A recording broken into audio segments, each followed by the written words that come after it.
I've been really, I guess, I really want Rotor Riot and IQ to work together in some capacity. The biggest issue is that they're expensive modules. You know, you're talking about like $60+ per module and a minimum order of like 200. So it's a bit of, you know, chunk of change to actually get a custom order of motors out for those. Meanwhile, you can get a 200 sets of motors, you know, that are, you know, standard for like $12 a motor, even cheaper than that, depending on who you're working with. So the price range is a little bit different. It's a really hard sell. Unless you're flying 3D, it's really hard to recommend an IQ motion control module, or doing long range. Are they the only company in the game right now for 3D? That do it perfectly. Like you can do 3D. Like I use standard ESCs, BL Heli 32 ESCs, and the hype train motors, and it works pretty damn well. But with the IQ motion control modules, it's a whole different level of capability that we don't have currently with like BL Heli 32. Like it literally allows your machine to have 2 positive thrust and 2 negative thrust, so you can mix positive and negative together. Whereas with traditional BL Heli 32, you have to like start and stop all the motors simultaneously, and that causes a bit of a judder. And there's absolutely no judder with the IQ motion control modules. So it's a completely different ball game. And I love them. They're expensive. It's like $350 for a set of 4 motors and ESCs. Yeah, that's rough. And if you're flying 3D, you're going to crash. Yeah. So. I have one friend in our kind of circle out here that flies 3D, and he does pretty well. But I mean, everyone knows you're the queen. I think it's very, very obvious and well stated that you are the queen of 3D. So, I mean, that's pretty amazing. It's funny.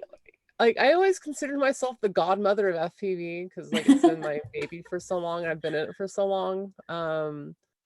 But I don't know, somewhere along the line, people started calling me the queen of 3D, which is cool. I like it. I mean, it's not a bad nickname. No, there's a lot worse things we could be called, eh? Being a queen is just, it's not up there as a negative. Yeah. I mean, it's neat because, like, I've been doing it for years now, and I've really pushed 3D flying to its limits. And still, there's probably only one other pilot that can really touch me as in terms of skill, and he's been doing it almost as long as I've been doing it.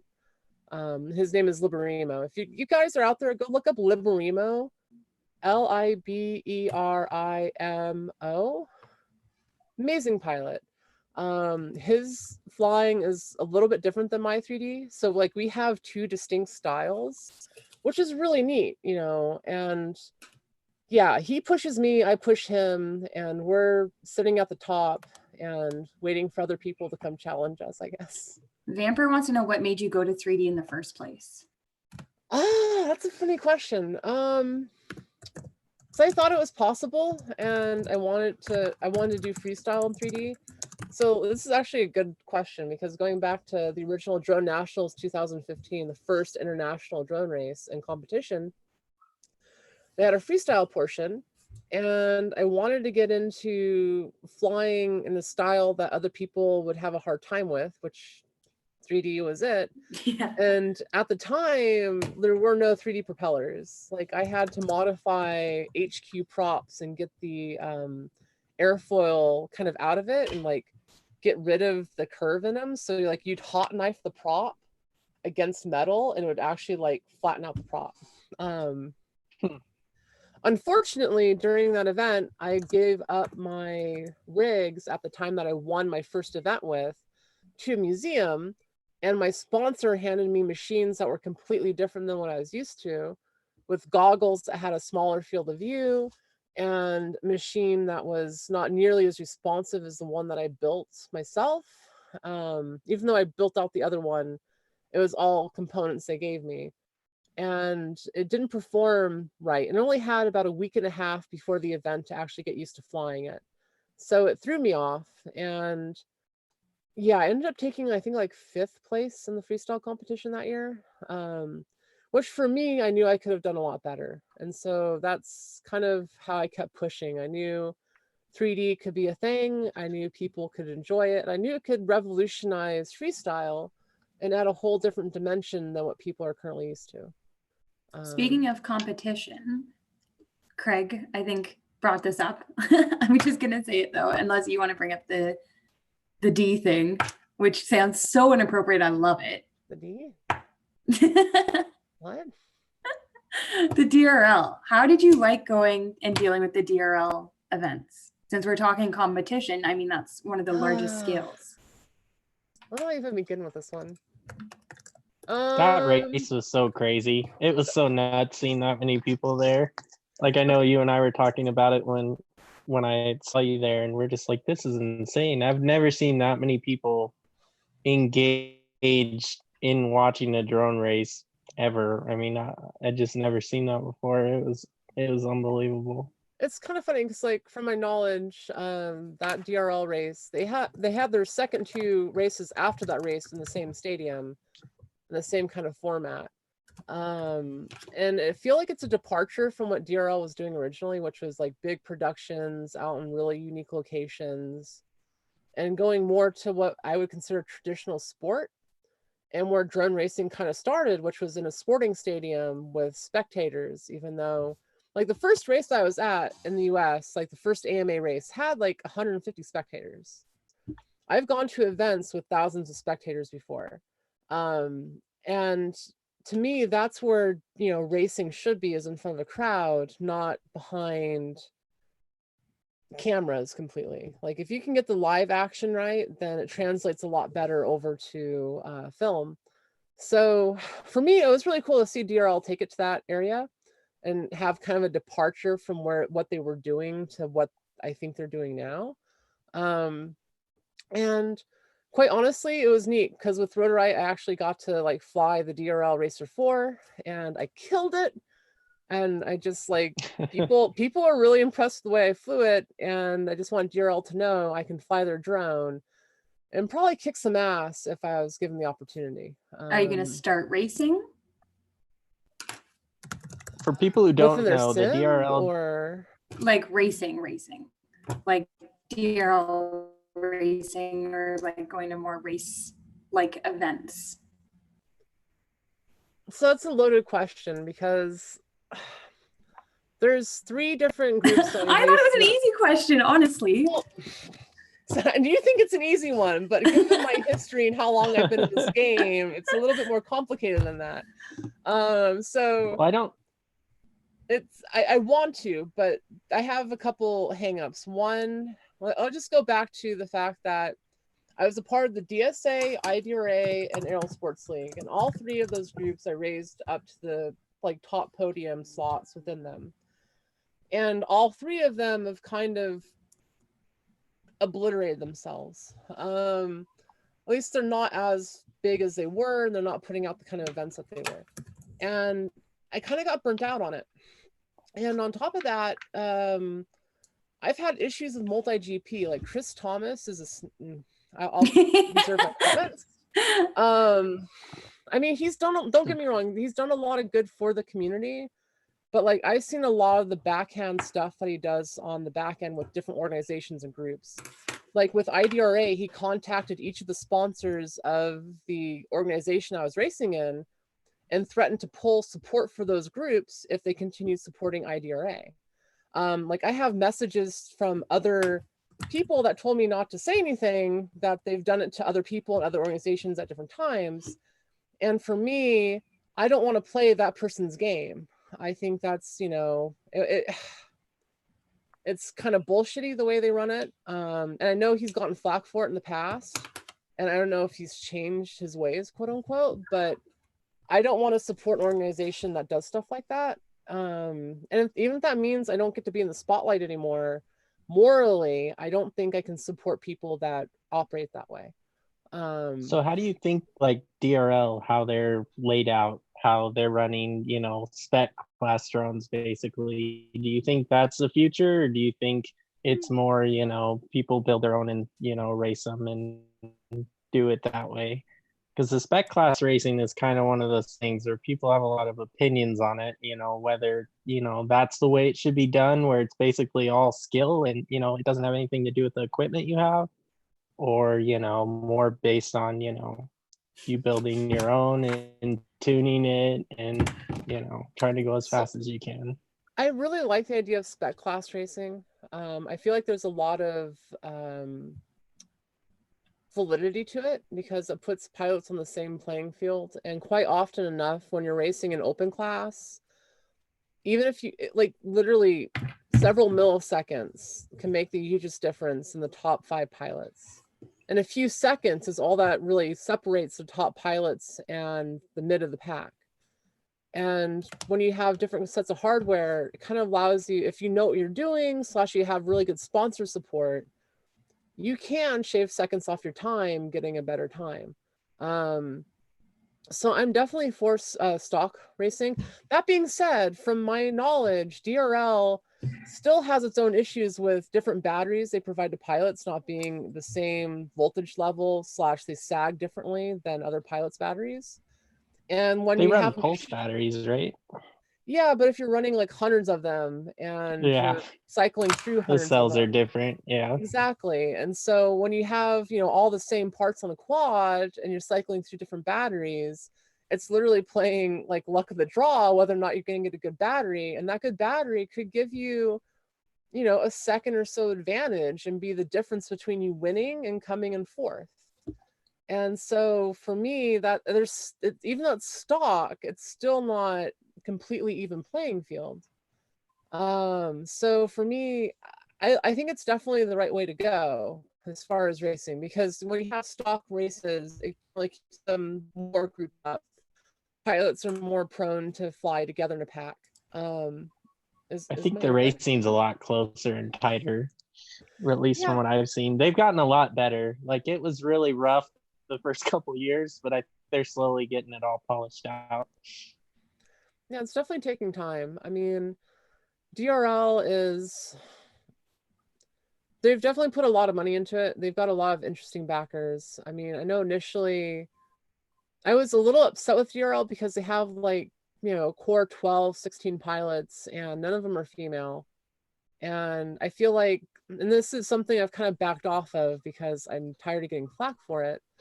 But, and this is also something in my personal beliefs, in order to get more women into the sport, we have to have more women at the forefront of it, you know, and being represented. And when we don't have that representation, it acts as not necessarily a barrier, but almost as a barrier of getting more women into the sport. So with DRL being the biggest publicly known group and not including women within the races, it's kind of sends a message that women aren't competitive / able to compete with the guys, when I know several pilots that can.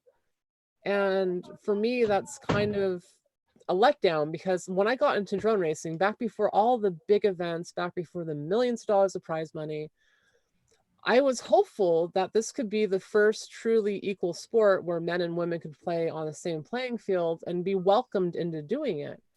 Well, yeah, they can play on the same playing field largely. Within DRL and some of these other, and it's not just DRL, DR1 did it, DRL did it, and in some cases, DCL has also done it, where it's really hard for women to get into those groups because they handpick pilots. And when you have groups that are picking out pilots, you know, willy-nilly, it's very easy to overlook a lot of pilots that could be good in it, but you might not want to, you know, add them because some prejudice or whatever. Well, is that why you think it took so long for Rotor Riot to finally bring you on? Or what do you think was the holdup there? I don't know.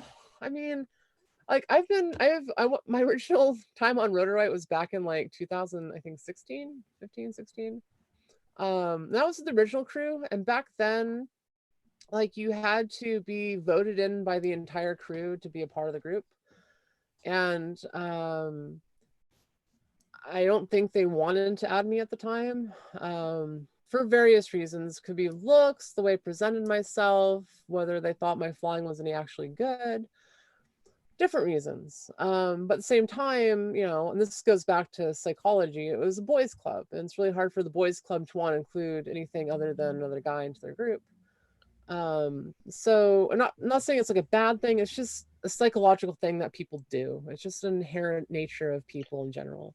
So how do you feel between like the old Rotor Riot crew and the Rotor Riot crew now? Like, is the vibe pretty much the same, or is it kind of different? Or different? I've Like always when been kind of Be curious, and honest, because you're the yeah, only be honest. person You're on that's the inside. seen both of so like them. I've flown with all different variations of Rotor Riot. Flew with the original crew. I was there at the inception of Rotor Riot back at the 2015 Nationals. Like I saw them actually start talking to each other for the first time. And I saw, you know, Chad Kapper trying to gather them up to go do stuff. And it's actually kind of, Chad, if you're watching, I'm sorry, but I'm going to bring this up. You should. He wants you to. There's a point of contention with the original Drone Nationals group, the DSA, because the DSA was promoting these pilots and they brought them on this trip called the FPV Paradise Tour and paid for their travel and stuff. And then Chad Kapper basically formed a group with them and kind of stole their star pilots away from them, at least in the eyes of some of the people that were within the DSA. That's not necessarily my belief, but that's what I've been, you know, told by some of the people that I've, you know, known from the DSA.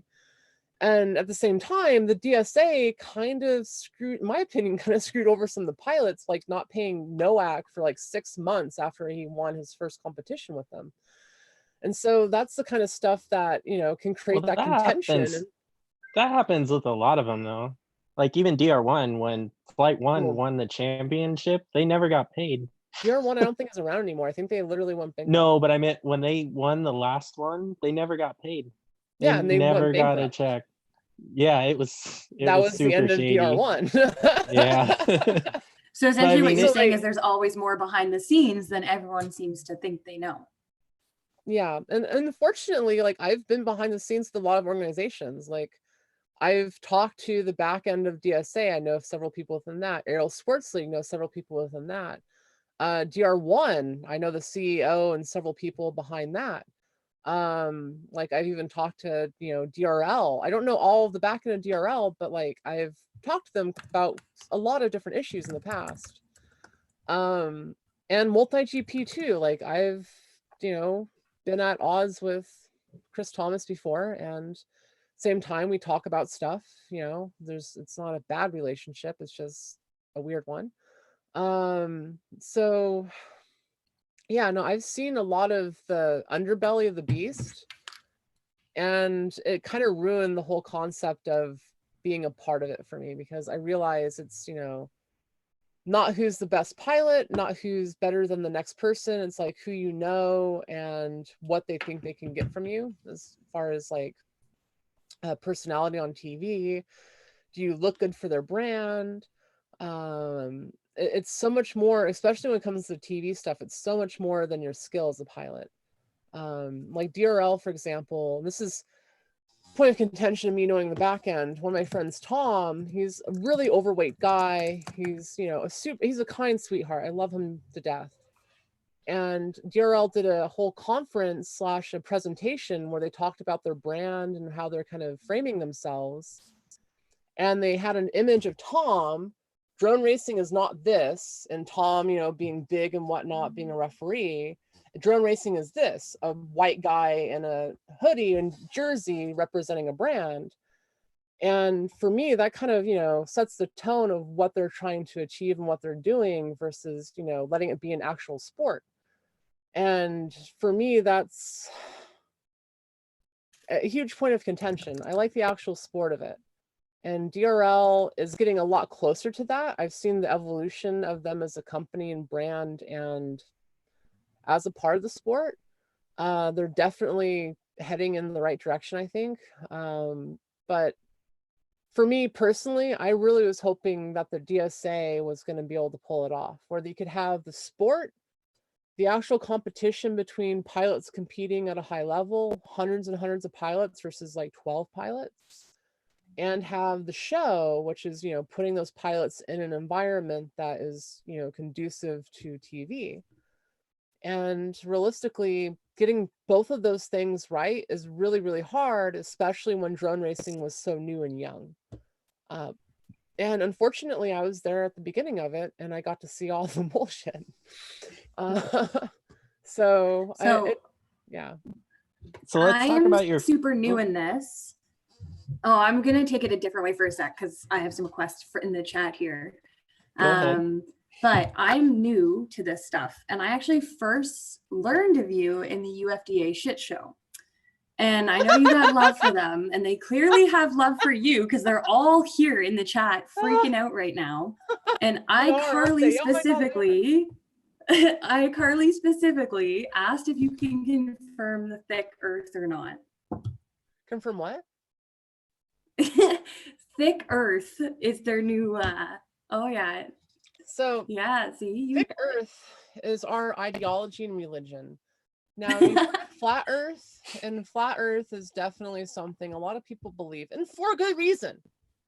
We have no real evidence the earth is flat or round, but I can tell you, at the UFDA crew, we have seen it thick, very thick. And I mean, for those that don't know, it's like our representation of thick earth is a nice rounded behind with the coloring and shapes of a globe.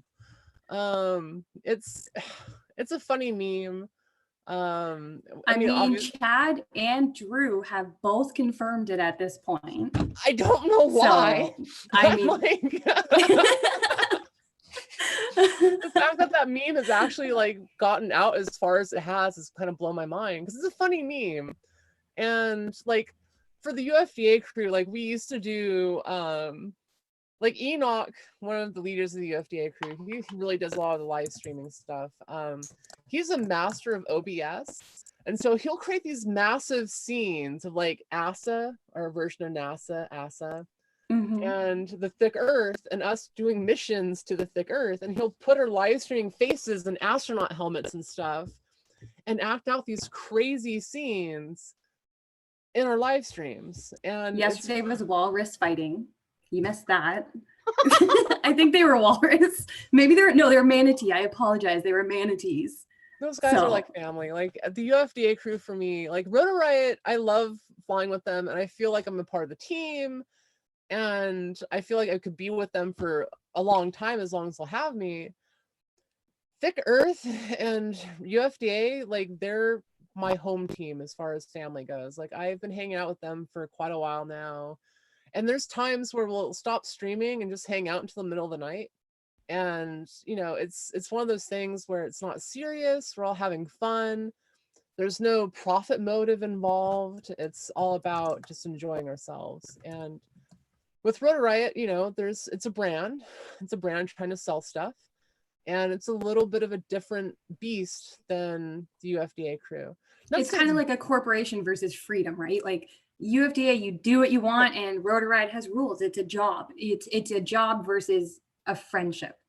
And I mean, yes, you can have friends at work, but with UFDA, I can talk about, you know, and I hope Enoch still has this image. But after the show, we started talking about the Spot Mini and doing porno with the Spot Mini. Oh no! Dog. Yeah. And he photoshopped an image with me and the Spot Mini. I'm holding a sausage. There's all kinds of toys on the Spot Mini. It's one of those things where we can just be free with it. We don't care about social norms or, you know, presenting ourselves in a way that's family friendly, because it's definitely not family friendly. It's called the shit show for a reason. And, you know, I love it for that. It is definitely an outlet. And Rotor Riot is more about the family friendly, welcoming people to FPV. You know, most people on the show, they still have their private lives, and, you know, they're different than what they present themselves on, you know, the screen, which isn't a bad thing, because in my opinion, for FPV to become more welcoming, we have to do things like that. We have to try to make content that's, you know, family friendly and not necessarily, you know, off-putting to a lot of people. Because, you know, some people aren't okay with robotic dildo carrying robots trying to make porn with them. Yeah, that's it, right? You got to appeal to the vast majority versus this quieter, just it's not even weird, because what defines normal, right? Everyone's definition of normal is based on their self-perception of what they feel is normal. So to me, there is no such thing, right? It's all perception. But robot porn is not normal. You know what? In another universe, maybe it is. Maybe that's all they know, like on some thick other planet. Who knows, right? But And it's kind of funny. So like I have like 3 crews I run with. So let's talk about your. I was gonna say like so I want to give a shout out to the 2-Watt crew. So like the UFDA crew is kind of like my online family. Hang out with them. I get to just chill and be me. Rotor Riot is kind of like the professional team I'm a part of. Like we go out to make amazing content and do epic things that a lot of people don't get the chance to and or may not have the skill to do. And then I have my local team, the 2-Watt crew, and they're probably the best freestyle group in Southern California. They go out and find bandos. They actually get in contact with the landowners to get permission to fly the bandos. For those who don't know, give us some of the names of them. Like who's in your crew? 2-Watt crew, we got Rotor Bob, Long, Quaddy Llama. Let's see what. Rotor Bob, Llama. I'm trying to remember all their names off the top of my head. Oh, I'm so sorry to the one person I can't remember off the top of my head. I can remember your face. I know what you sound like. You know how good their flying is. That's the important thing. There's always one. And if you look them up on Instagram, it's 2 as the number 2 Watt crew, and they're pretty awesome. But my other cat is meowing in the background. That's okay. Bring your cat on. That's totally fine. I don't get to see my cats till Friday. I'm traveling for work, so I miss cats. Aww. And yeah, you can show your cats all you want. Yeah, so let's talk about your frame. Unicorn. How did you design that frame? And I know a lot of people are wondering, I saw in the chat, people were asking where they can go buy it and all that good stuff. Yeah, so right now it's up on outcastdroneworks.com and rotorriot.com. They both have it available. And it's a frame design that I've like worked on personally for a while. I ended up doing the initial design of it through 2D images. And then before I knew how to use Fusion 360 properly, I worked with a friend of mine, Stingray FPV, to take those 2-dimensional drawings and bring it into CAD. But every line, every nuance of it, every part, that's my design. But he did the CAD work. And then after I got better with CAD, I actually did the last 2 revisions of the frame on my own, using the CAD work that he had done and modified it to be what I loved. Kat, you are making this so hard to do right now. So yeah, like I've done a lot of work on it. I love the frame. I need to do an update to it to add DJI air unit room because it's a little bit of a tight frame with the air unit. And yeah, it's really nice. It flies really well. It's about 105 grams with 6mm arms. And it's really lightweight for a freestyle frame, like extremely lightweight. And it was designed for the IQ motion control modules, which are my preferred 3D motor. So the height of it and everything else, the center of gravity is perfected for those modules. So it's a bit of a pride. It's a very different looking frame than a lot of people see on the market. It doesn't have a traditional bottom plate. It has a rail system, and it's kind of a little bit like the Flynoceros frames, but even then it does things differently than the Flyno frames. The way the arms slot into the actual side rails is completely different. The side rails act as a brace for the arms. The core of the frame is 12mm thick. So it's a very thick frame and has a lot of carbon fiber where you need it to try to give you that, high-end performance. But yeah. Why unicorn? What's the unicorn? Like, why that? It has a horn. I mean, it's kind of funny because like so do narwhals. Yeah, but like, I don't know. I've always loved unicorns, always identified with unicorns. And it was kind of almost a marketing decision. Because when I started designing the frame, it definitely didn't have the name unicorn.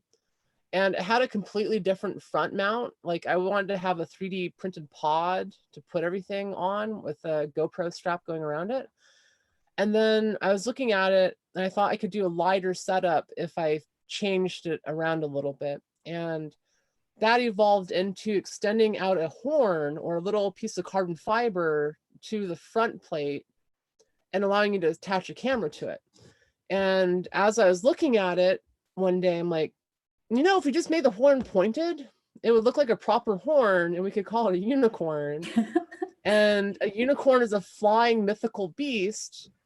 What's better than having a real world unicorn? I mean, that to me, it just made sense to call it the unicorn. And so from there, we actually changed the motor mounts to be 3 bolt versus 4 bolt, and made a hoof. So it has hooves, it has a horn, and even has a snout for the nose that you attach the camera to. So it has a lot of stylings of an actual unicorn. It's not just within the name. And it does that without sacrificing adding weight or functionality. Like the horn is functional, the snout is functional, and the 3 motor bolt holes are also functional versus having 4, which is added weight. So for me, it was just the right move. And looking at the Google Trends, I'm a big Google Trend nerd. Unicorns are going on the up and up as far as marketing goes. They're much more searched term than they were a few years ago. And no one else really called the frame a unicorn. I mean, you've got the Alien, you've got a unicorn. Alien makes sense as a frame, as like frame name. And to me, that's the only thing that can really withstand the naming frame.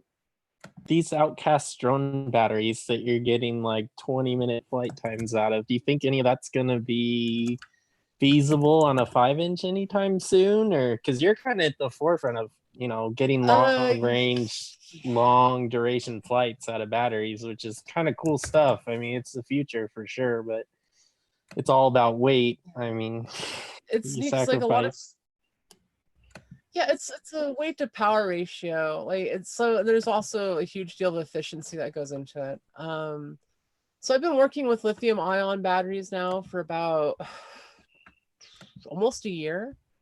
And I was turned on to them kind of by the hobbyists in the market. There's a few people that were custom making packs, but they weren't really modifying the drones they were using them on. They're just, you know, throwing a pack on a drone and sending it. And with what I wanted to do is I wanted to make a sub 250 gram drone that could do long range and fit in the palm of your hand, and also have a full Linux computer on board, also have an HD camera on board, also do all these things that you'd traditionally have with a 5-inch, or could do with a 5-inch, but in a much smaller form factor. Especially with the new rules and regulations in Canada and the UK, where anything above 250 grams is a lot harder to fly.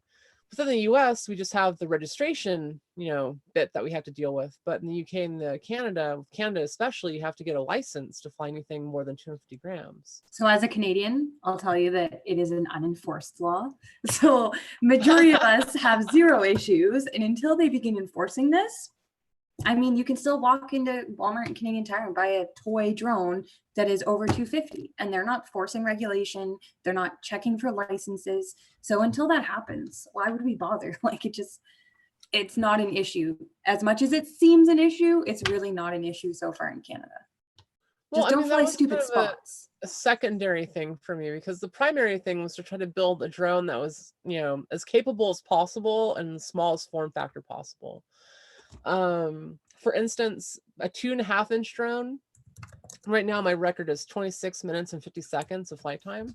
So almost 27 minutes. We routinely get the 20 minutes of actual advertised flight time. And for me, I wanted to build a kit that wasn't just a FPV flyer. Like the actual drone that I've been building around the 2-cell battery, it has a full Linux computer on board. It has autonomy, so you can have it run autonomous missions. It's definitely a different class of drone. It's made for makers and tinkers that want to have a platform to do other things with. It's made for, you know, universities and high schools that want to have a drone that they can have kids / young adults fly with without having to have a special facility to worry about safety. Like, you're not going to send anyone to the ER with this kit. And for me, that opens up new doors for a lot of people and a lot of different people within the industry and a lot of different things that we can do with set up like that. So that's kind of what I've been working on since X Class, is with KATchUL8r and my employer has systems developing out this platform for the wider market, not just for FPV pilots, but for, you know, the STEM market, the tinkerers, everybody. And it just so happens, you know, FPV camera, and you have an 8-to-1 thrust weight ratio, so it's still peppy. You can still do power loops and all your freestyle maneuvers. And it flies for 20 minutes, which is a game changer for a lot of people. But yeah, getting back to the original question. Sorry. I think the Mavic Mini, doesn't it use 18650s too?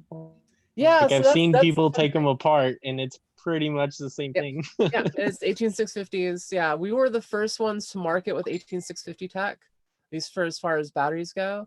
And the first ones to kind of build a drone around it. DJI definitely validated the concept, because I know when I first announced them, people were like, that's stupid. Why would you do that? And then the biggest drone manufacturer in the world comes out with a drone using lithium-ion. I'm just like, see, I told you so. You don't listen to me. No one listens to me when I come out with a crazy idea until the market adopts it. Same thing happened with 3D. Same thing happened with X Class. Both of those things people poo-pawed until they became wider, more accepted within the realm of possibilities. Like when X Class came out, people were really poo-pawing it. They're like, this is stupid. Why would anyone want to race giant drones? It's expensive, meh. And then people started doing it, and now there's multiple leagues trying to race giant drones and pilots all over the world getting into it. Same thing is going with 3D. People are realizing that hardware is finally here for 3D, and I've seen a lot more pilots starting to get into it. And the same thing is now going with the Microhawk.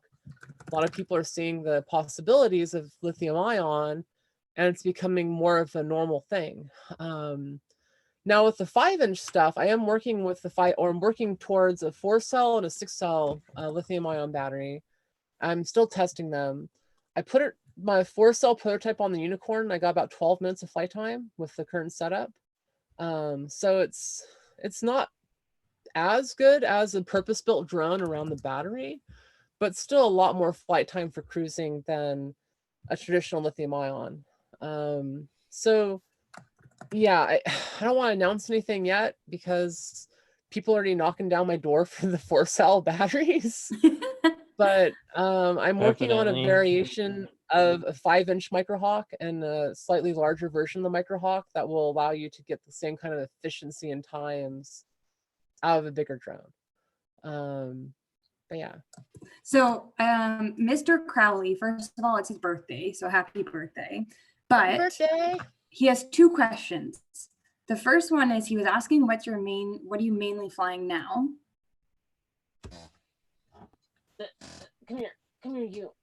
No, bad drone. No, come here, drone. Don't run away from me. Don't you run away from me. So as a Rotor Riot pilot, I've been flying the HD1s. This is with the Vortex motors. They're running my 3D prop from GemFan. And I'm using a newbie drone Infinity stack for my flight control system. And it works pretty well. It's not as agile as my Unicorn, but it still gets the job done. It's really durable. Like, I really like the durability of these frames, and I'm addicted to HD. It's the same as the CL1, right? It's just that they made it longer for the air unit. Yeah. From my understanding, anyway, because I love my CL1. Same thing, super durable. I think they made the arms a little bit thicker / wider. And then definitely made the actual base of it longer for the air unit. But yeah, no, it's essentially what I think Drew was the one that designed the CL1, and he essentially just took the CL1 frame and stretched it out and made it the HD1. Hence the name CL1 HD1. HD1, yeah. So how do you? I know everyone's gonna want to know this, but how do you feel about wait. There's a part 2 for Mr. Crowley. I have to ask it first. He'll murder me. Go ahead. It's a request he asked like a day ago. He's collecting props. I personally have mailed him props signed by all of my crew. He really would like props from you. Used, new, he doesn't care, but he would love a signed prop from you to put on his wall. I could probably make that happen. Send me his info and I'll see about getting him some props out. Yeah, I can send you his address if he's okay with that, which I think he is. It might take me a month, but I'll get it out. It took me about a month. I'm so bad with shipping stuff. Sorry, Craig, go ahead. How do you feel about I know everyone's freaking out with all those HD frames that Rotor Riot has out, where they're taking away that middle standoff, and everybody's like, "Oh, it makes the top plates weak and all this crap." I mean, how do you feel about it? I mean, you've been in the industry longer than pretty much everyone, so I mean, I don't think it really affects them. Most of the Armaton frames don't have a middle standoff, and you know, I think it's I really don't think it affects people are durability. latching onto it as a way to hate the frame without actually knowing how it flies. Because the middle standoff, the top plate, if you have, it's still a decent design. Like, I've never destroyed a top plate in the middle of a frame before. And realistically, all of your vibration is carrying through the bottom plate. And really, the top plate is only there to kind of weigh down the drone. And you could argue that it does dampen the vibration of the frame a little bit, but not enough, in my opinion, to really make any kind of real difference. So yeah, I think it's just kind of bullshit. People are just hating on it to hate on it. So I think talking about anything things new people that comes hate, out. Yeah, I agree, Craig. I was gonna say, how's your new Mavic Mini? I love it. Love it. I love my Mavic Mini. Do you? I really think I want one, but yeah. Like, so I had a Mavic Pro when it came out, and I honestly think the Mavic Mini gets better footage than the original Mavic. And I love the fact it's small. I love the fact I can just literally put it in my pocket. And it's really easy to fly. It doesn't it doesn't have some of the other settings like active track that the Mavic 2 and Mavic have. It doesn't have the optical sensors to see if you're going to hit something, but as a good pilot, that's really not a problem for me. And those sensors always drove me mad because I'd try to get really close to something and make beep, beep, beep, beep, beep, beep, beep, beep. Like, no, motherfucker, go closer, go closer. The Mavic Mini doesn't care. I love that about it. That's it awesome. Just goes. Although I'm a little perturbed because it looks like it has the front-facing sensors, but it's just a styling decision. Like DJI wanted to make the drone look like a Mavic versus make it as high-performing as they can. So essentially, it has like 2 empty slots on the side of it. Like, they could make it smaller and tighter if they're willing to go away from the traditional Mavic design. But yeah, that's my only real hiccup with it. I love the thing. I have like an hour-long video review of it coming out soon. Good.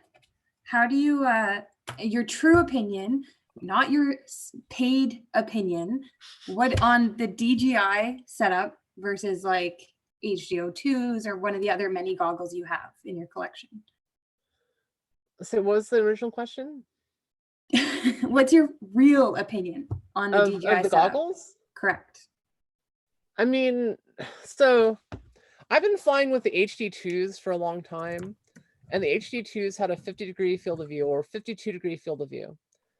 And for me, field of view is everything with the goggle. Like, I will put up with the slightly blurry pixels. I will put up with less pixel density because I like having an immersive field of view. And with the DJI goggles, you have like 100-degree field of view. It just like blows your mind when you fly them because it's completely different. And for 3D, I really like having a wide field of view because when I'm flying, and this is actually like one of my secrets, is that I will focus, if I'm flying upright and I have like no tilt on the camera, I have to look up at the horizon on my goggle. If I'm upside down, I look down at the horizon on my goggle. And that gives me kind of an idea of how I get forward flight. If I'm upside down and inverted, I just look down, maintain horizon. If I'm right side up, maintain horizon at the top of the goggle. So I'm only using like a small portion of the goggle at any point in time when I'm doing acrobatics. So for me, the DJI goggles are pretty nice. Like, I really like them. Right now I'm modding them to have an analog receiver since DJI released an update to fix the latency issues with analog. And I'm going to make that my daily driver. Like, I really, really like them. They're bulky, they're stupid looking, but they're pretty awesome. So what you're saying is you guys are actually using them in the videos because you genuinely believe that they are the top of the market, and it's not because of the kickback, which Chad's already addressed all that, so don't even worry about that aspect, but it's a genuine belief you have. Like, even if you're not filming, that's what you're choosing to fly with. Even in other circumstances where Rotor Riot gets Team Pilot's hardware, for example, we use the Hobby Wing stack in a lot of our builds. We do that because we believe in the hardware. We have to believe in the hardware before we're going to use it and promote it. Like, it doesn't matter if it's goggles, frames, flight controllers, ESCs. Like, we want it to be something that we can actually use and wholeheartedly promote. And for us, that's always been a thing. Even going back and from when I wasn't with Rotor Riot, when they had, you know, the original Fat Shark sponsorships and stuff like that, where they go out to different countries, film stuff for Fat Shark and have promotions. At the time, those were the best goggles. Those were, you know, the high end, the best things you could put on your face. And now, honestly, that's kind of the same thing. DJI put out a system that is, you know, a next level product, and Rotor Riot is latched on to kind of help promote that throughout the community. And yeah, there's a reason why we promote. Now, there's a couple pilots, like Vanover doesn't like the added latency with the goggles. That's because he races. A few milliseconds is the difference between 10 a win feet. and a loss. Yeah, it's huge. So for him, that makes sense. But for a lot of us as pure freestyle pilots, we're not doing really high-end maneuvers where we have, you know, a few milliseconds makes all the difference. And we can train our brains to, you know, operate around that. And we can enjoy the experience of having a wider field of view. And essentially, if we're doing freestyle, better range and a view around what we're flying. So there's definitely trade-offs. But even then, I think only 2 pilots in the Rotor Riot crew don't use the DJI setup as their primary system. So yeah, it's good. I like it a lot. If you have the money and you're willing to spend it, it is probably one of the better investments you can make. And still sell your analog really goggles. Important. Like, I think it's really important that when you're sponsored, you like, I only like to use products that I truly believe in, and I actually, you know, go out and seek, you know, like Ovonic. When I got Ovonic, I actually flew their batteries for a long time before I got the sponsorship, because I was like, oh wow, these are really awesome and they're affordable and people can actually use them and not spend, you know, $200 on, you know, enough lipos to fly all day. So and I was like, I really want to be a part of it. Like, Ovonic makes great batteries, and their huge secret is that they don't sell to retailers. They sell directly to consumer. And when you sell directly to consumer, you cut out the middleman, and you can lower the price of the batteries of a quality battery to the consumer. So I was, for the longest time, like, how the frack are they making these batteries so cheap and so good? And then, like, oh, they're not reselling them. They don't have a 30% markup on the battery. It's going straight to consumer. And in some cases, they can go even lower because they're manufacturing and actually going direct to consumer. Like, I still, like, my Ovionic batteries I still have that I haven't destroyed from impacts, still work. And they work better than a lot of other batteries I've tried. So, and I'm not sponsored by them. I've paid for my Ovionic batteries. Like, I've surprisingly never been able to destroy one. I mean, I've beat the crap out of them, and they don't look pretty, but they balance out perfect. Yeah, they'll work, but I mean, Chronix and I have destroyed quite a few at this point, but they're still our favorite. And again, we're not sponsored by them either, but they are the most economical, and it just makes more sense. Like, it's just easier. So I guess when I talked the song, how they make them is they actually put a layer of plastic between the cells, and it actually protects the individual cells from rubbing on each other on hard impact, and it actually keeps them from rupturing, at least from my basic understanding of it. Yeah, most of mine are that's just, why like, they're a little heavier as well. Deformed. Like, I'll hit the battery from the top down, and it just, like, even though they probably they still charge, I don't want to use them because they look like they could explode anytime. Right. Yeah, I like the Ovionics. Definitely. Like, well, thank you for the interview. That was wonderful. It's over. Well, I know you said you had to go. If you want to hang out I longer, changed my plans. I'm Did here you? Yeah. So let's do this. Let's give even a few more minutes for people to like come out and ask their questions. It was a lot of us asking. Do you find the DJI HD stuff draws more power than the other gear? Yeah, the DJI system is pretty power hungry. It's I think it takes like 15 watts of power continuously, and most VTXs take maybe like 4 watts at max. So it's not insignificant, but when you're flying for 3 minutes, it's not a big deal because you're pulling a few hundred watts through your motors. That's a pretty simple question.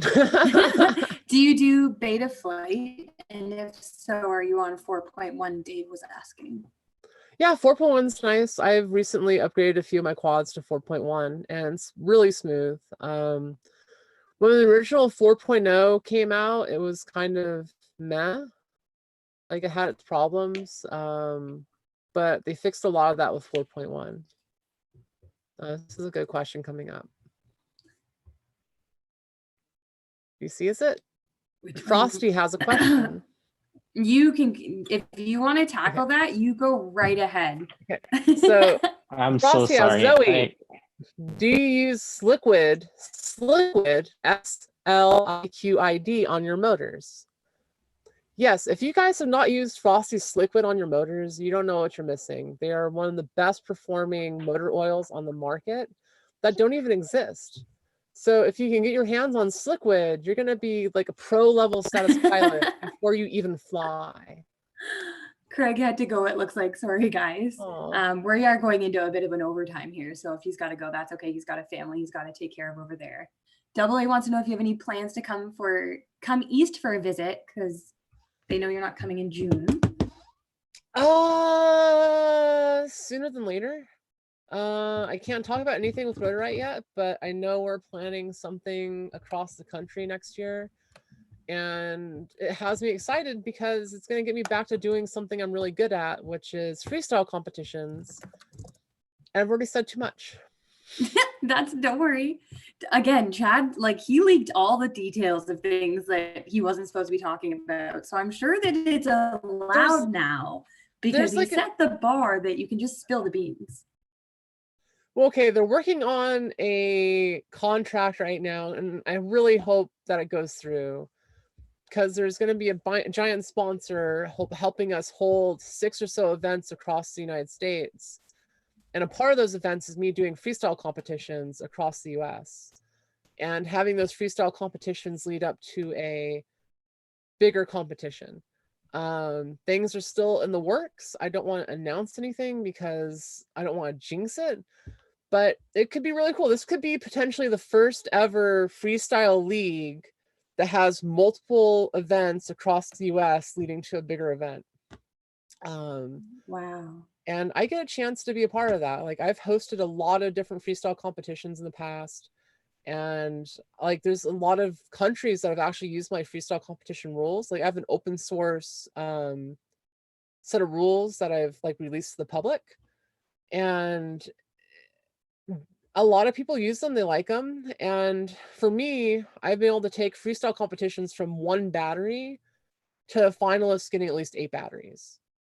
And for a lot of people, 8 batteries is still not a lot, but when you have open practice plus your 8, specific runs, that's a lot more than a lot of competitions. Like one of the biggest freestyle events last year literally gave pilots 1 battery to put down a run to be competing with.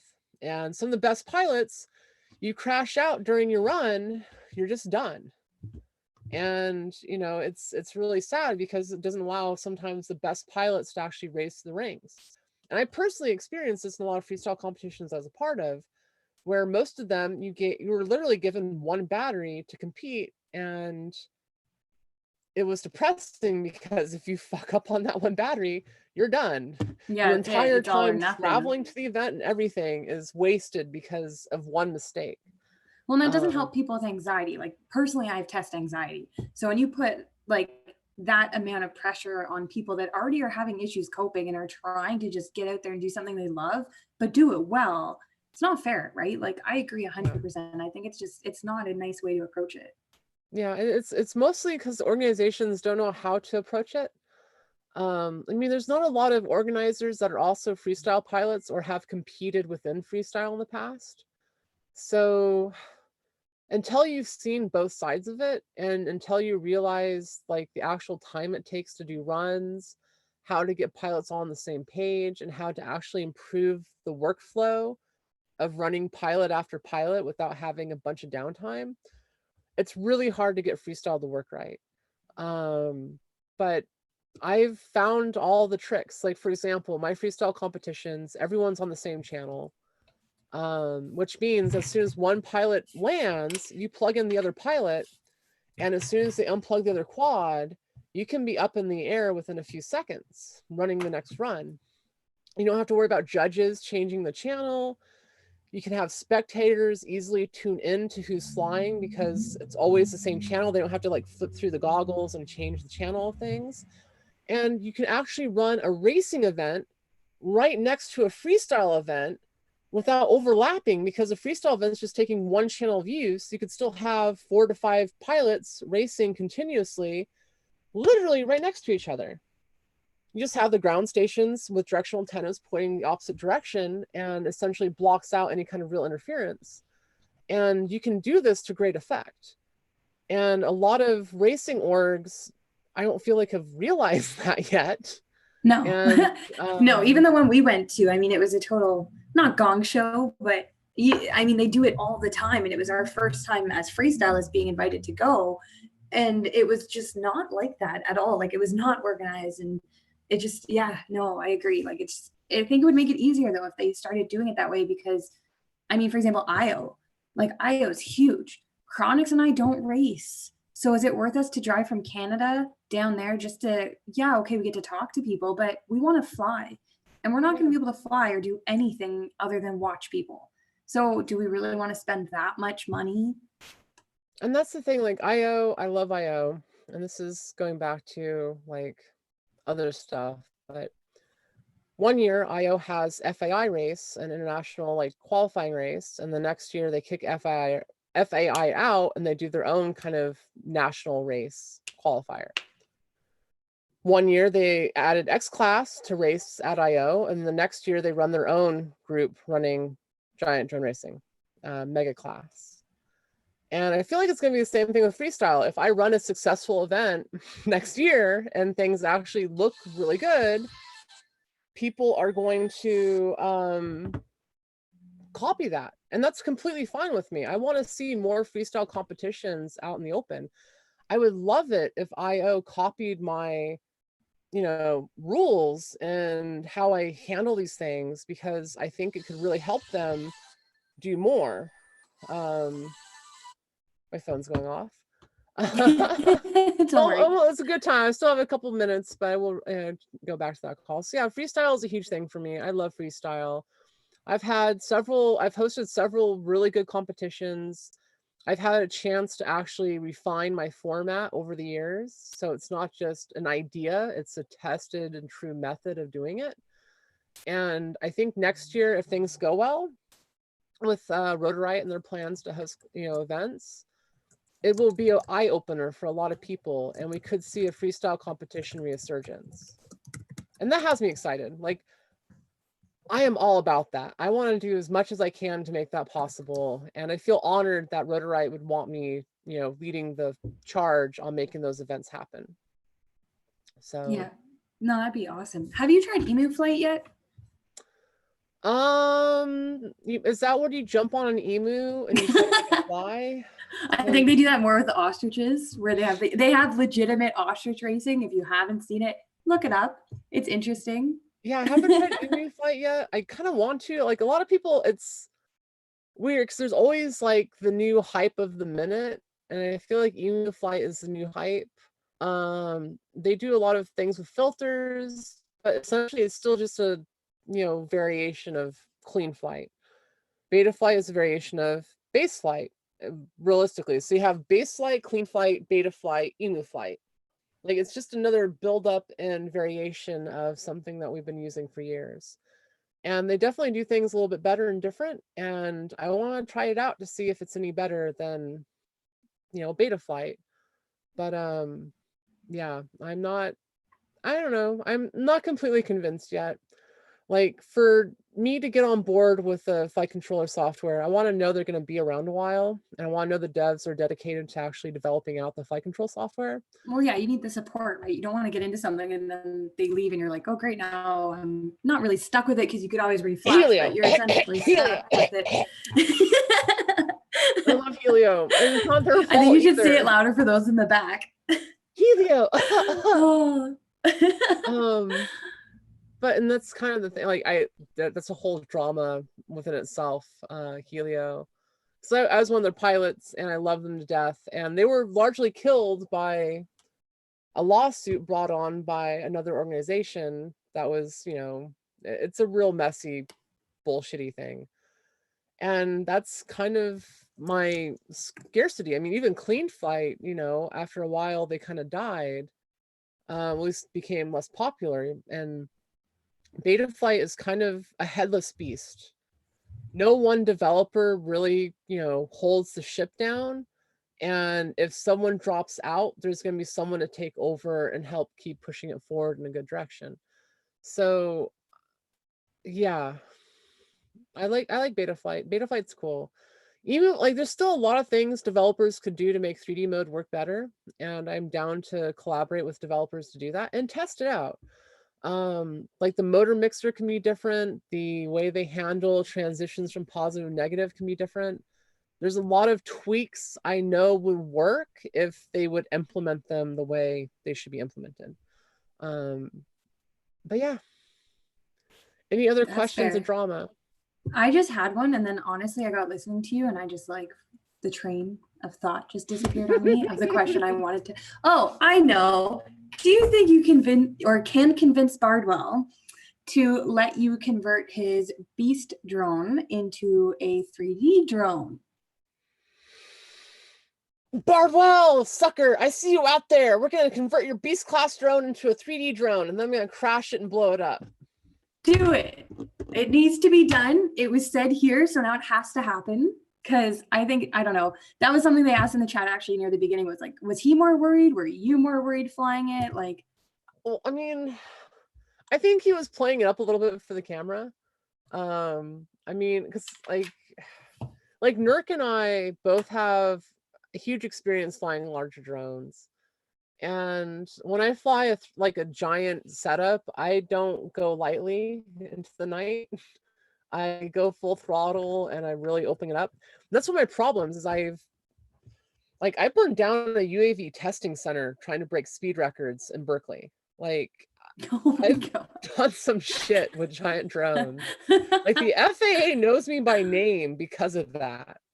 There's like a whole safety review. Like nothing happened. They found that I was doing it right. Like we have an AMA club behind it, a literal testing center for UAVs. And it was okay, but at the same time, like, if you're going 140 miles an hour with a giant drone and it hits the grass and you have dry grass next to it, stuff's going to catch fire. That's not my fault. When are you doing a 3D X class? They're pushing it in the chat, man. Drew, Chad Capper, Drew, let's do it. I have a kit. Let's go do the 3Ds in the X class. I mean, what can go wrong, really, right? Like, until you do it, we don't know what can happen, right? The ESCs will explode. That's what could go wrong. Because quite honestly, like spinning, that's a big prop, and to get that motor to stop on a dime and go the other way, I don't know. Like it scares me. Like I've never done it because all of the X-Class rigs I've had have been essentially for racing, and I haven't wanted to blow them up doing 3D because I'm going to need them for an event. But yeah, I think I've got one last question here from. Do you see one in there? Yeah, it's from the one who speaks, and they asked, what does Drew look like without a shirt on?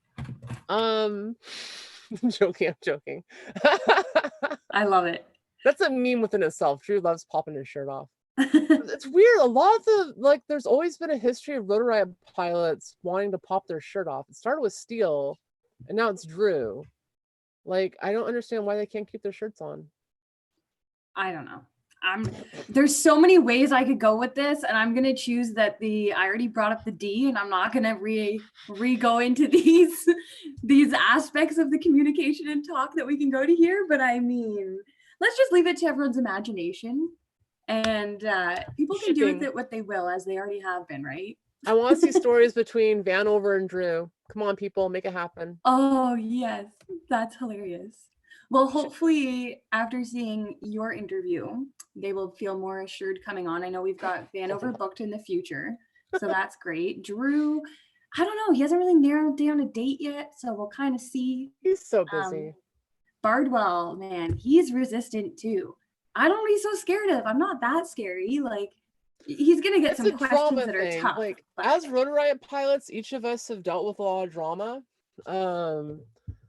And like, I've dealt with a lot of drama in this industry, like a lot. And I've gotten used to it, and it doesn't bother me anymore. And I kind of learned to kind of lean into it a little bit, because if you lean away from it, then other people can speak for you. But if you're willing to speak out about it and kind of own it, then you regain your voice within that internet conversation. And so for me, drama doesn't really bother me anymore, really. I mean, there's still some stuff that I'd rather not talk about, like my sexuality. Hey, everybody, I'm bi.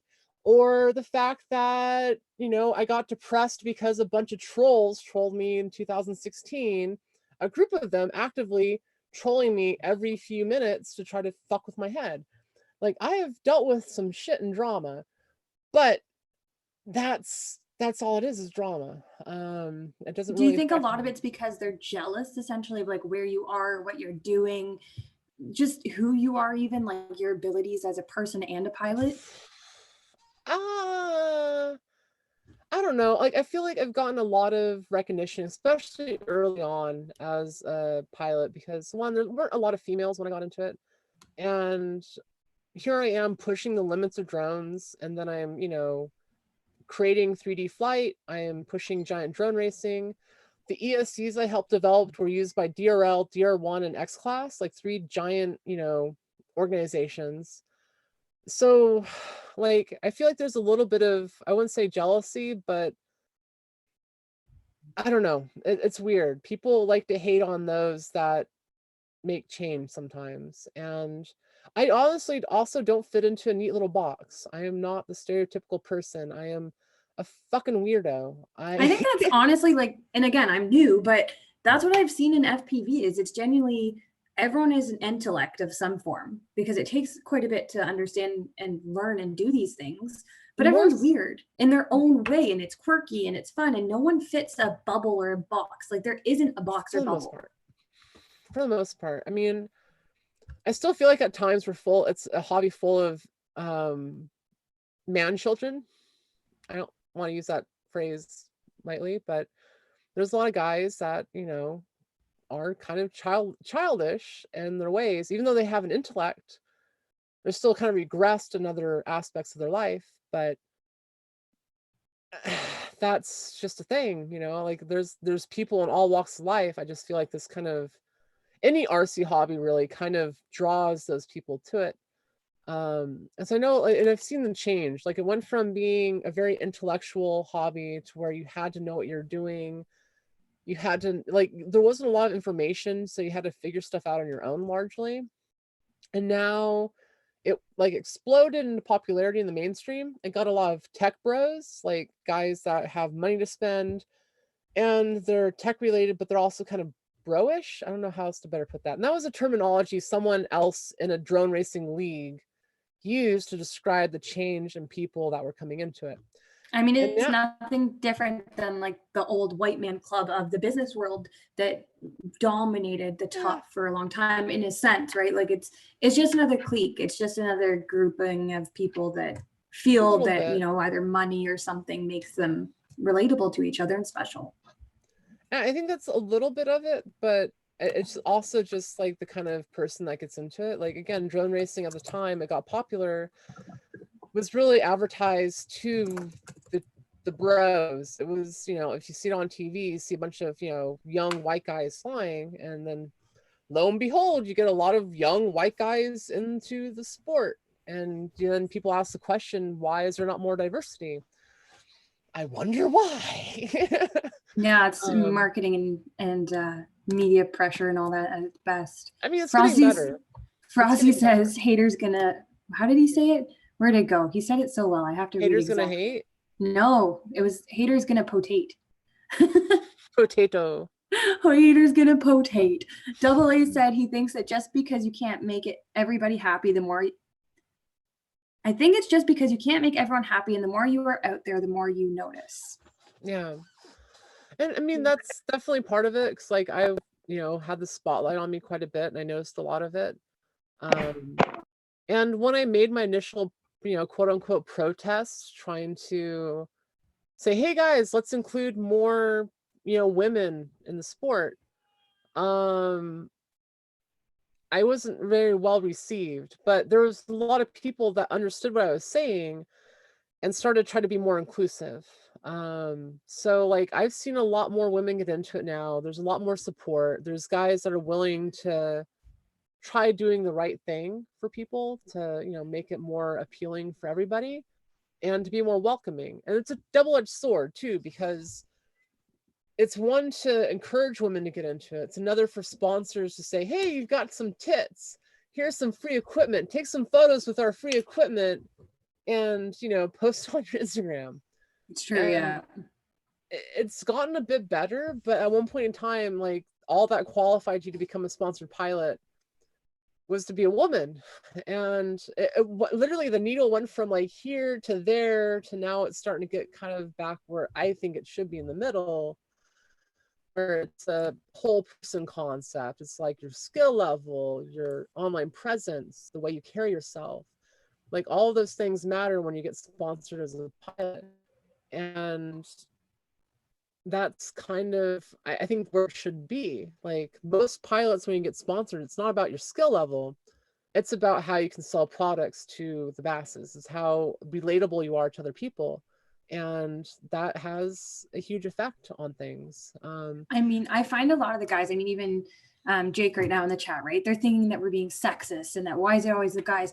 I mean, the best example I have of that is look at Fox's ripping ovaries competition. Look at how much hate happened. And that was recently, guys. Like, until you're in our shoes, you can say whatever you want, but we're the ones living it and we're seeing it and we're the ones experiencing it. So just because your personal belief in your bubble isn't like that doesn't mean what we're saying isn't true or that it's not out there. It just means you're not being exposed to what we're seeing.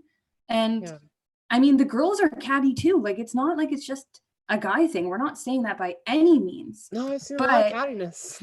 Right? And it follows women everywhere we go. Unfortunately, it's just a woman thing. I get it, whatever. But I think, John, where'd it go? Josh, sorry, said, just let the hate roll off your feathers like the water on an emu's back. Well, Indigo, like I feel like the ripping ovaries competition, I was a judge within that, and I love Little Stellar Fox and the fact that she made it as offensive, quote unquote, as she did, because it was very in people's faces. Like when a guy hears ovaries, they kind of shrivel up a little bit because it's not a terminology / a thought they like to think about.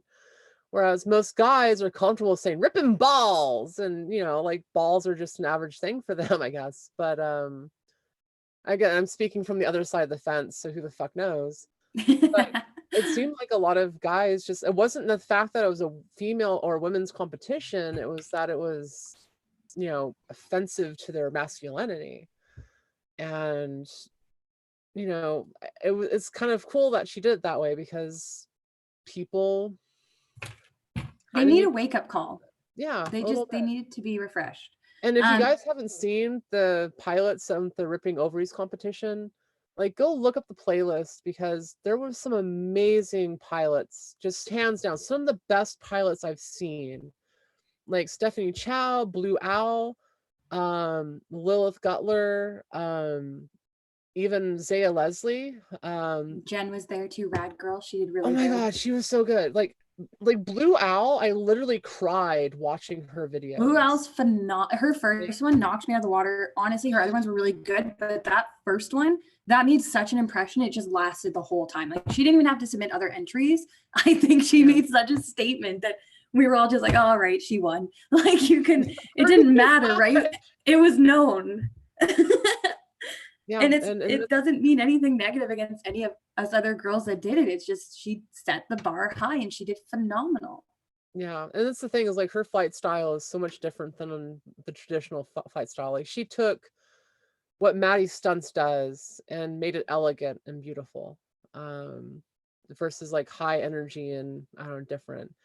And it's really cool because up until that point, like, I hadn't seen a lot of female pilots actually have their own unique style of flight. Like, I'm known for 3D, which is a whole realm of flying. And Blue Owl, like, her flight style is like, you watch, like, I can watch one of her videos and just tell by her video who it is. Stephanie Chow, the same thing. Lilith, the same thing. Like, there's so much variation within flight style. And in my opinion, when you get to high level freestyle, pilots have their own style. It's not just they're doing tricks, it's how they do the tricks, how they approach the course, what they're doing.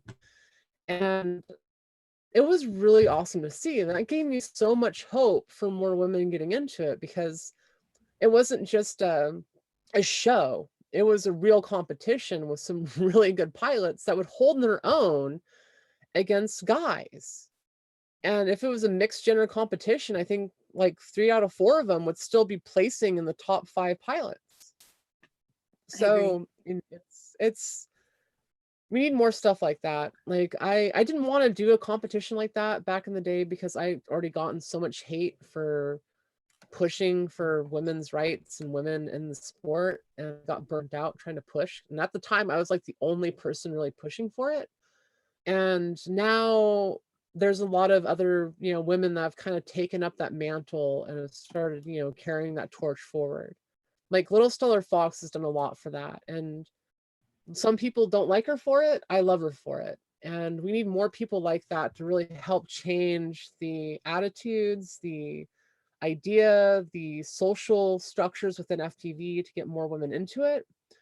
And without people like that, we won't have the inclusive, amazing competitions that we've been having.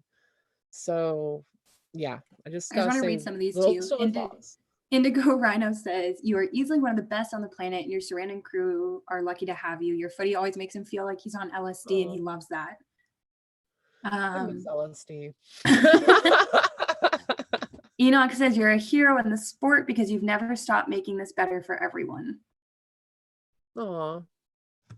Yeah, that's one of the things. I always tried to make the sport better, more welcoming. Like, I've tried to use my stardom, quote unquote, to do good and to do things that I believe in, and to not try to directly profit off of anything or try to make money from it.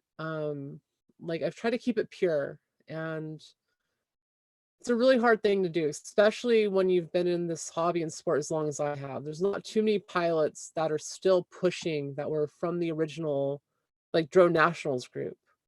Like, some of my favorite pilots don't fly anymore / post content, and that's kind of disconcerting because they really should. And they just kind of disappeared. So hopefully I don't disappear. Hopefully I can keep the faith and keep the fire going and keep making good content that people want to watch. Although YouTube's algorithms don't like me right now. Like, my they don't like anybody. The whole system's changing, right? It's just a headache. Well, like, I used to get on average about 10K views a video at my my peak. Now I'm getting like 1 to 5,000 views. And which for us little people is still an obscene amount. Yeah, but for like someone that like has put years upon years and years and years and years and like probably thousands of hours into editing and content creation, it's disheartening. It's like you keep expecting growth in your channel, or at the very least kind of sustainment. And I don't know if it's that people don't want to watch my content anymore, or if I'm doing something wrong, or if YouTube's algorithms don't like me, like it seriously makes me question my content creation and if I want to keep pushing and making content. I think that people want to see your content. So no matter if you think that there's 10,000 or 1,000 or even one, we want to see it. You have people that want to see you fly. So don't listen to the YouTube algorithm. Don't take that shit personal, because we want to see you. Like, there are people that need and want to see you and look forward to seeing your videos. And I think that should matter more at the end. And I know it's hard because obviously we're in a different pool because you are getting that recognition, and it's hard to see it go from something so high to lower. But just know people care and people want to see you, and we look forward to seeing your stuff. Yeah, no, and I appreciate that. And I still do it. Like, as long as I've got, you know, people that still watch my video, no matter how small of a fan base, I'm gonna still make content. It's just, I guess it's just demoralizing. Because I mean, and I'm not the only person to go through that. There's tons of creators on YouTube that have gone through the same thing. And like, for example, my videos used to be in the recommended videos next to my own videos, but now if you click on any of my content, my videos don't get recommended. Like, people will click on my thing, other people's videos will pop up, most of them not FPV. And so it doesn't cycle through itself. It doesn't, like, it's frustrating. Realistically, in my opinion, YouTube's going to have a burnout because they're pushing it to be so corporate. Like, I don't even know if we mentioned this on live or if it was at the beginning before we even launched, but the fact that the top pilot or the pilots, oh my God, see where my brain is. The fact that the top YouTubers, there's like 5 or 6 on the entire list for the 2019 that are not corporations. And by corporation, I mean, there's a Justin Bieber brand, there's the Kardashian brand, there's Cardi B brand, and like, they are getting pushed and they are getting the attention because at the end of the day, YouTube can consistently make more money off of those videos than they can with someone watching a drone. And so I think it's just going to be a point where we're all going to come away from YouTube and go to like Patreon and who knows what else is going to come up. But YouTube's not for the people anymore, as KATchUL just said. Now it's for the corporations, and it's for how much money can they make based off of who's trending now. Yeah, and it's disappointing because, like, YouTube, it's just disappointing. Like I really wanted recently to make a video specifically talking about these things on my channel because it's something that's constantly on my mind. Like, I honestly get demoralized about it because I feel like if I spend all these hours making a video, I know it would be popular if YouTube actually pushed it through the algorithm a little bit, and at least on my own videos had my videos show up under recommended. But because they don't do that, I'm making it for a very small audience that's constantly coming back to my videos. And, you know, it's really hard to, as a viewer, to actually navigate through all your subscriptions and to keep up to date with people that you're subscribed to. And it's frustrating. Like, that's part of the reason why I'm trying to figure out what new content I can make that's more algorithm friendly. Because especially 3D videos, like, if I'm flying 3D and I'm doing the flippy floppies, like, a lot of people want to lose their lunch after watching my content. Like, so I saw someone post that earlier, actually, in a comment on, I think, one of your videos, that when they watch your videos, they have to take a whole bunch of gravel before they can even watch you. And the thing's half my problem. Like, pilots know me and revere my flying, but it's still hard to watch my content. Like, I keep kind of putting myself next to gosh, I keep forgetting the name of the artist, but essentially like an artist that does surreal paintings that everything's upside down. I keep forgetting his name. It's really bad. I knew it off the top of my head before, but like it's very niche. Like, a lot of people have a hard time watching FPV footage as it is.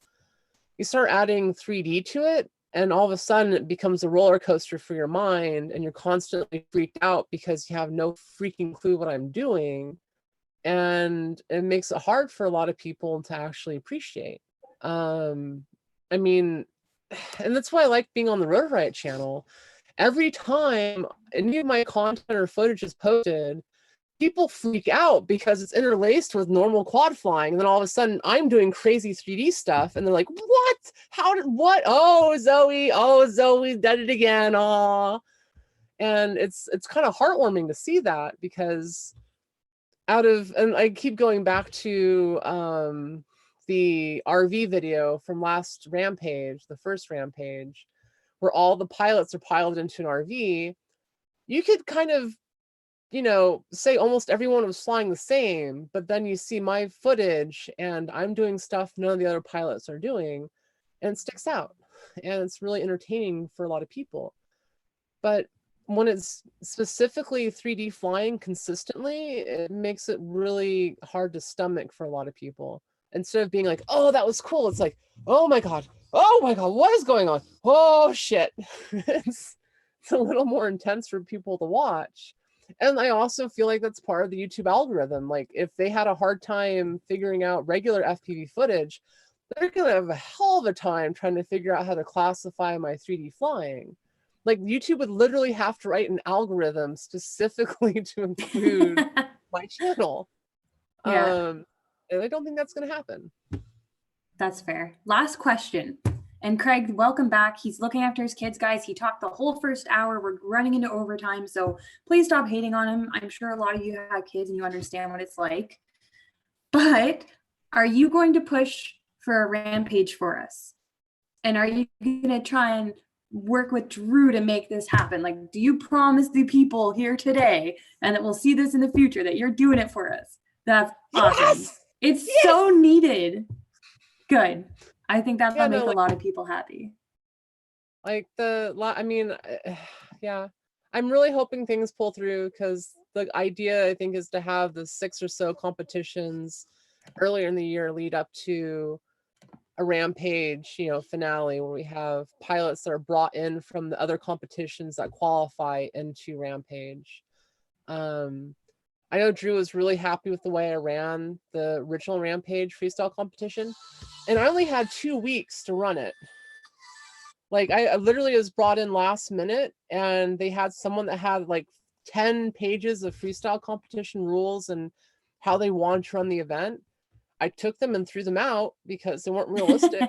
And I implemented my own, and it was largely successful. We did have one small scoring issue, which I can keep from happening going forward, but it was literally one small problem out of the entire event that went smoothly. And for any competition, that's pretty freaking good, especially even races. Most races I've been to still have scoring issues and other things.